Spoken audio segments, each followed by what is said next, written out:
Yesterday, we have finished reading this sutta, the simile of the mountain. At least we have finished reading the main part of the sutta.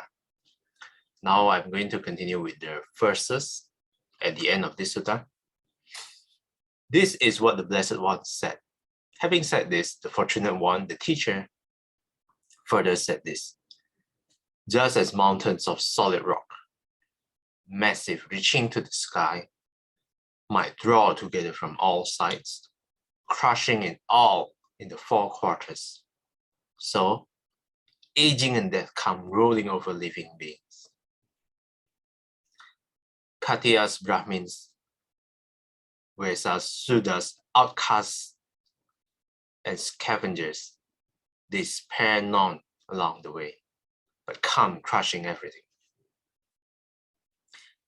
There's no hope there for victory by elephant troops, chariots, and infantry. One can't defeat them by subterfuge or buy them off by means of wealth. Therefore, a person of wisdom here, out of regard for his own good, steadfast should settle faith in the Buddha, Dhamma, and Sangha. When one conducts oneself by Dhamma with body, speech, and mind, they praise one here in the present life, and after death one rejoices in heaven. This is taken from Samyutta Nikaya 325.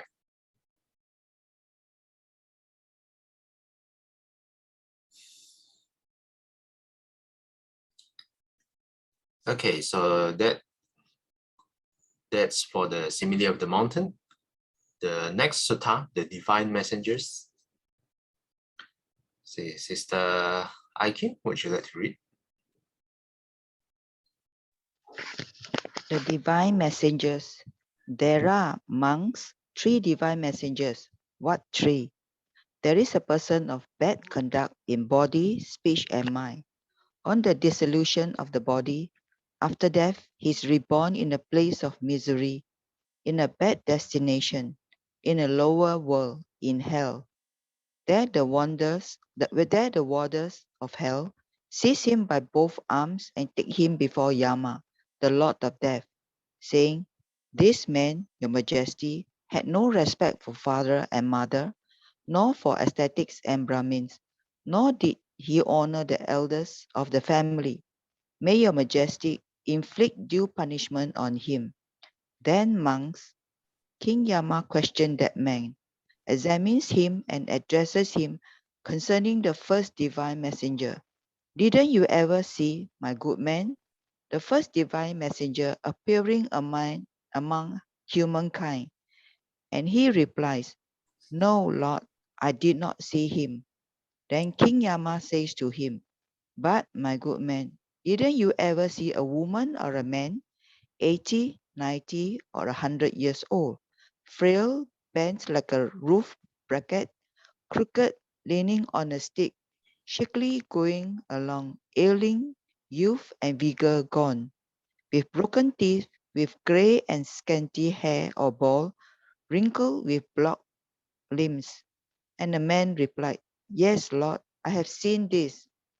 Then King Yama says to him, "My good man, didn't it ever occur to you, an intelligent and matured person, I too am subject to old age and cannot escape it. Let me now do noble deeds by body, speech, and mind." "No, Lord, I could not do it. I was negligent." Then King Yama says, "Through negligence, my good man, you have failed to do noble deeds by body, speech, and mind. Well, you'll be treated as befits your negligence. The evil action of yours was not done by mother or father, brothers, sisters, friends, or companions, nor by relatives, deva, ascetics, or Brahmins, but you alone have done the evil deed, and you will have to experience the fruit." Okay, thanks, Sister Aikin. Okay, let's take a look at footnotes number 3 first. Footnotes number 3, Devaduta. According to legend, while the Bodhisattva when the Bodhisattva was still a prince living in the palace, he encountered an old man, a sick man, and a corpse. Sights he had never seen before. These encounters shattered his worldly complacency and stirred him to seek a way to liberation from suffering. The commentaries say that these figures were deities in disguise sent to awaken the Bodhisattva to his mission. Hence, old age, illness, and death are called the divine messengers. That's for footnotes number 3. And there's also footnotes number 4. Yama is the legendary god of the underworld who passes judgment on the dead and assigns them to the future destiny. According to some accounts, he does so merely by holding before the dead spirits a mirror which reflects back their good and bad deeds. Okay. Any difficult word here?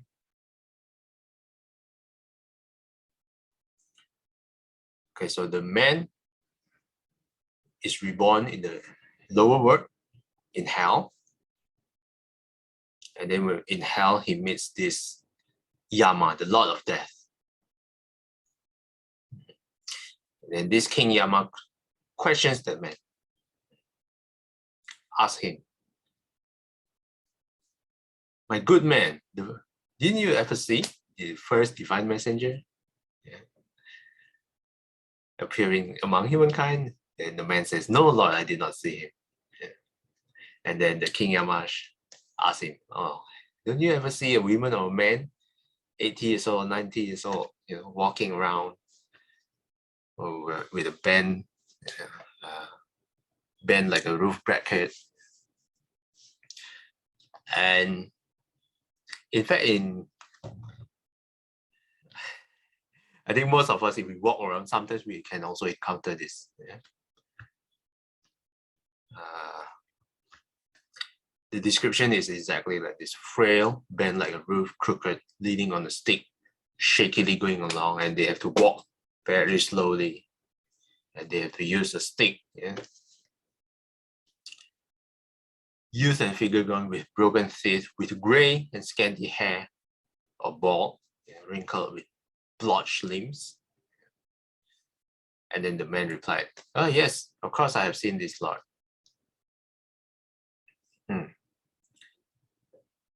Then the King Yama further questions him. Then, if you have seen that, didn't it ever occur to you, an intelligent and mature person, that he too subject to the same fate as the one that he has seen?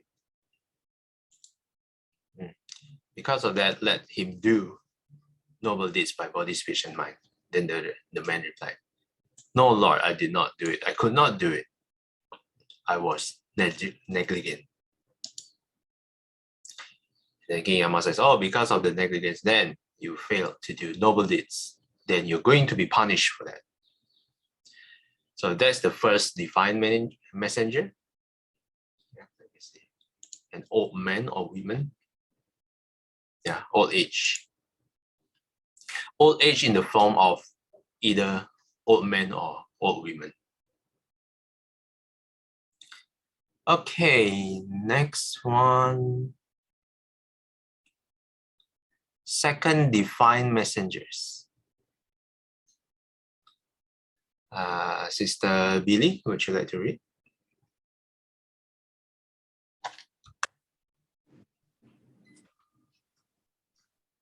When monks King Yama has questioned, examined, and addressed him thus concerning the first divine messenger, he again questions, examines, and addresses the man about the second one, saying, didn't you ever see, my good man, the second divine messenger appearing among humankind? No, Lord, I did not see him.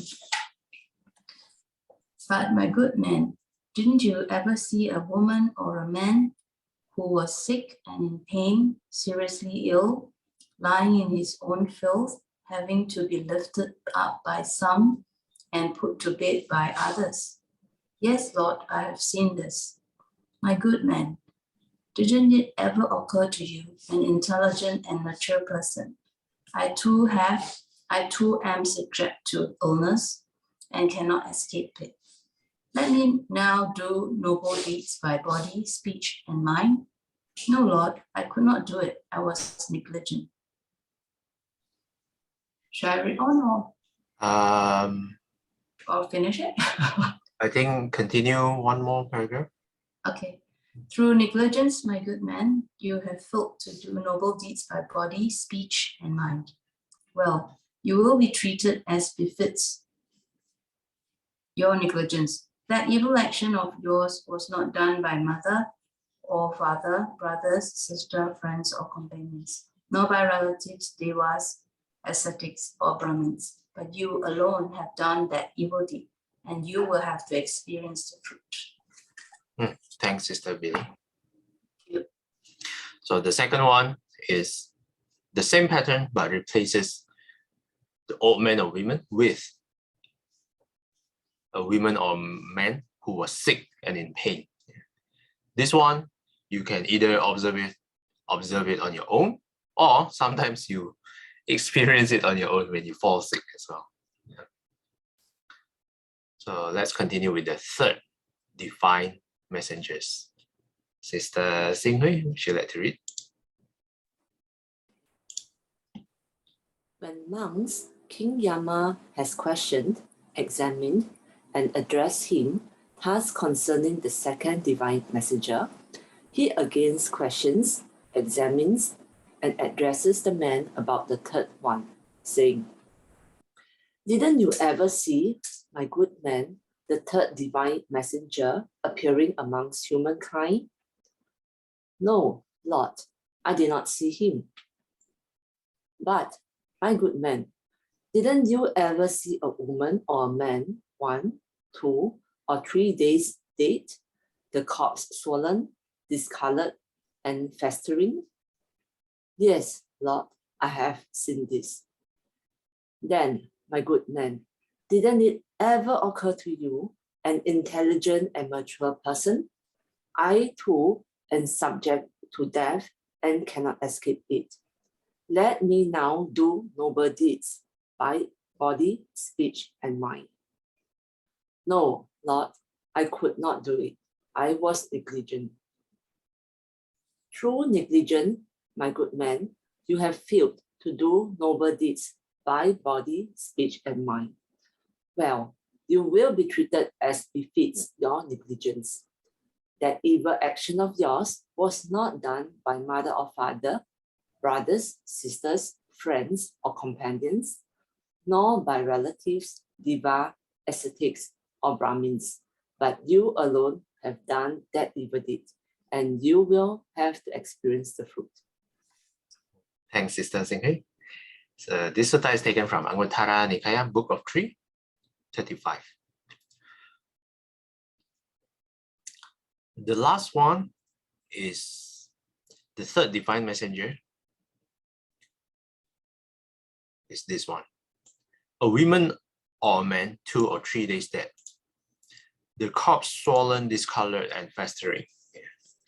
This one, in today's times, you might not get many chances to directly witness this, because there is a process of embalming to make sure the corpse doesn't look like this. Yeah.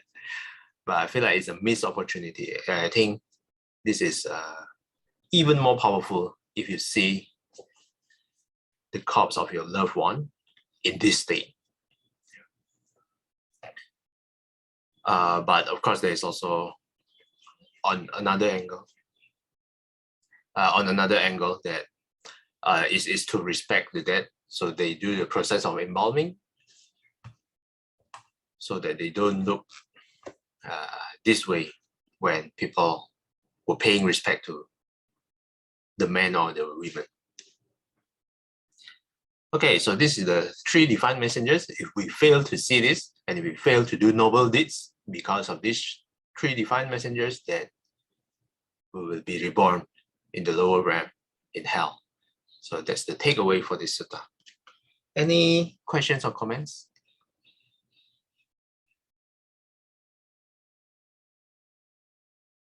For this one, 3 divine messengers.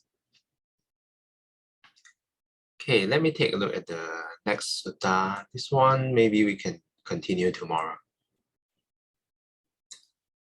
Okay, tomorrow we will continue with the second section, the tribulations of unreflective living. The first sutta is the dart of painful feeling. The second sutta would be the vicissitudes of life, which covers the 8 worldly conditions: gain and loss, fame and disrepute, praise and blame, pleasure and pain. The third one, anxiety due to change. And then we will go to the third section. Okay, any questions or comments?